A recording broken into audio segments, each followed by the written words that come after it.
साथियों, आप सभी ने राम राम।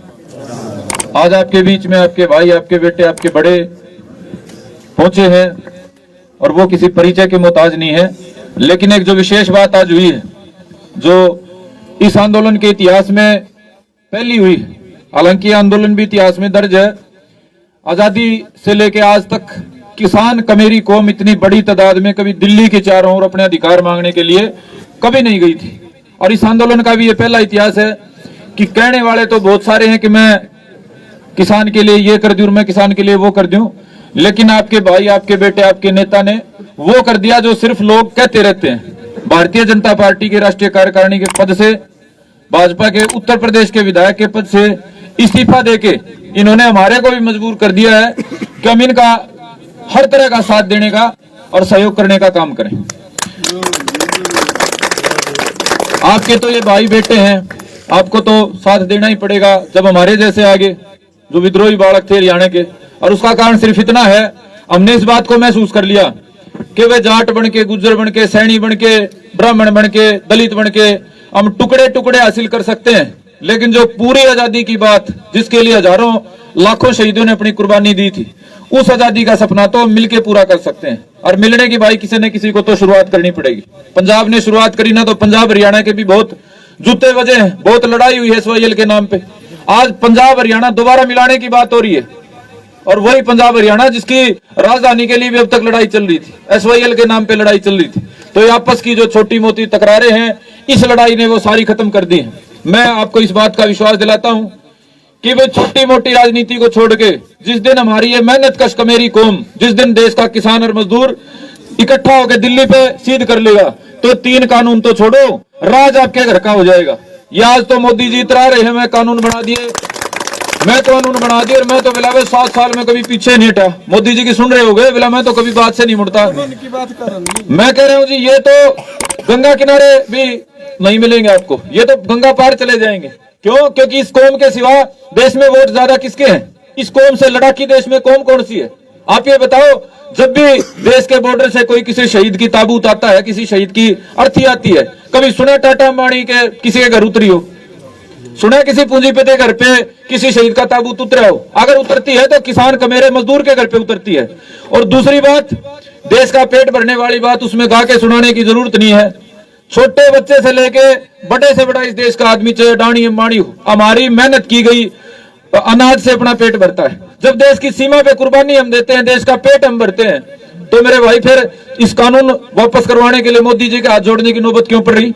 सिर्फ इसलिए पड़ रही, समय पे हमने एकता करके किसान का राज दिल्ली में कायम नहीं करा। यदि किसान का राज कायम कर देते, थी औकात किसी के हमारे खिलाफ कानून बना देता? बताओ बुजुर्गों, थी औकात कि वो अडानी अंबानी का गुलाम बन के हमारे को दोबारा गुलाम बनाने की सोच लेता? ठीक है किसी की हिम्मत? क्यों? उनकी हिम्मत इसलिए होगी भाई, हम तो टुकड़ों में बटे रहे, जाति के नाम पे बटे रहे, इलाके के नाम पे बटे रहे। हम कैथल वाले, हम कुरुक्षेत्र वाले, हम हिसार वाले, हम हरियाणा वाले, पंजाब वाले, और उनका अगर जोर तैयार रहा, टाटा, बिरला, अंबानी, अडानी जितने पूंजीपति हैं, क्या उनके बीच भी कभी उन्होंने कोई दीवार खड़ा करी है? वो तो एक लाइन में बात खत्म कर देते हैं, देश लूटने के लिए। और हम लूटने वाले जो लोग हैं वो तो इकट्ठे हैं और गिनती के 100 होंगे, और जिनको लूटा जा रहा है वो करोड़ों हैं, वो घर में बैठ के तमाशा देख रहे, एक दूसरे से लड़ने से फुर्सत नहीं। तो मेरे बुजुर्गों और सम्मानित साथियों, ऐतिहासिक घड़ी है, दोबारा नहीं आएगी। जो आज 70 साल का हमारा बुजुर्ग है, याद करके बता दो, आज से पहले उनके जीवन में कभी किसान इकट्ठा हुआ हो तो ओए बुजुर्गों कभी?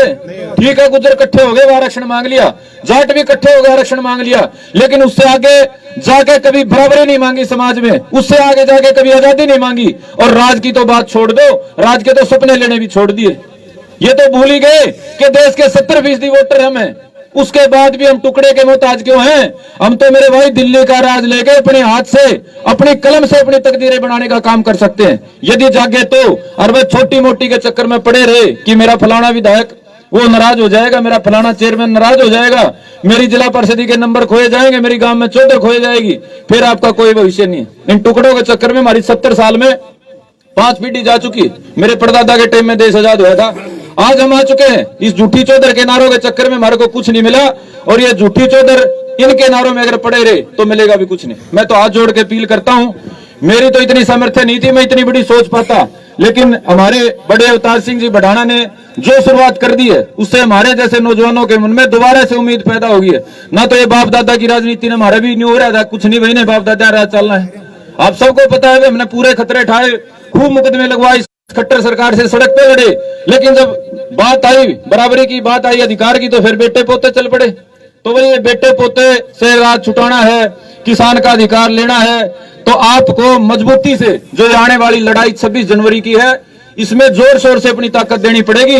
और कोई आपको तोड़ने के लिए कहता है कि मेरे नंबर कम हो जाएंगे, उसके हाथ जोड़ लेना, भाई तेरे नंबर तो बाद में देख लेंगे, पहले तो किसान की जान दांव पे लग रही है, पहले तो किसान की गर्दन की बात पड़ी है। तो आप सबने मेरी बात सुनी इस उम्मीद और विश्वास के साथ कि आप लोग इस लड़ाई में, इस हक की लड़ाई में, जीवन मरण की लड़ाई में अपना तन मन धन जोड़ के और पूरे देश को संदेश देने का काम करोगे। आज यदि आप संदेश देते हो तो पूरे देश का किसान मजदूर इस बात को मानेगा, इस बात को महसूस करेगा कि गुर्जर समाज के बेटे ने सबसे बड़ा तो खुद त्याग करा और फिर अपने समाज को साथ में लेके खड़ा हुआ। तो कौन रास्ता आपको नहीं देगा दिल्ली का? बताओ कौन रास्ता नहीं देगा? आपके लिए सड़कें खाली हो जाएंगी दिल्ली की। तो मेरे तमाम बुजुर्गों, नौजवान साथियों, आपने इतने धैर्य से मुझे सुना, आप सबका बहुत बहुत धन्यवाद।